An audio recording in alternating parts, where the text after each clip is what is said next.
அஞ்செழுத்திலே பிறந்து அஞ்செழுத்திலே வளர்ந்து அஞ்செழுத்தை ஓதுகின்ற பஞ்சபூத பாவிகாள் அஞ்செழுத்திலோர் எழுத்து அறிந்து கூற வல்லரேல் அஞ்சல் அஞ்சல் என்று நாதன் அம்பலத்தில் ஆடுமே. ஓம்.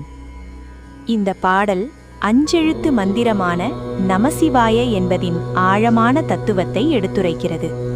மனிதன் இந்த உலகில் பிறப்பதும் வளர்வதும் வாழ்வதும் அனைத்தும் அந்த அஞ்செழுத்தின் அருளாலேயே நடக்கிறது.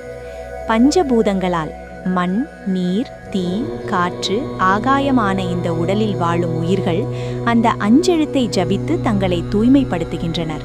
ஆனால் அந்த அஞ்செழுத்தில் மறைந்திருக்கும் ஒரே ஒரு எழுத்தின் சிவதத்துவம், உண்மை அறிவு, உண்மையான பொருளை உணர்ந்து சொல்லக்கூடியவர்கள் மிக சிலரே. அந்த உண்மையை உணர்ந்தவர்களுக்கு இறைவன் அஞ்சாதே அஞ்சாதே என்று அருள் கூறி சிதம்பர அம்பலத்தில் ஆனந்த தாண்டவமாக ஆடி அவர்களின் பயம், பாவம், அறியாமை அனைத்தையும் அகற்றுகிறான் என்பதே இந்த பாடலின் மையக்கருத்து.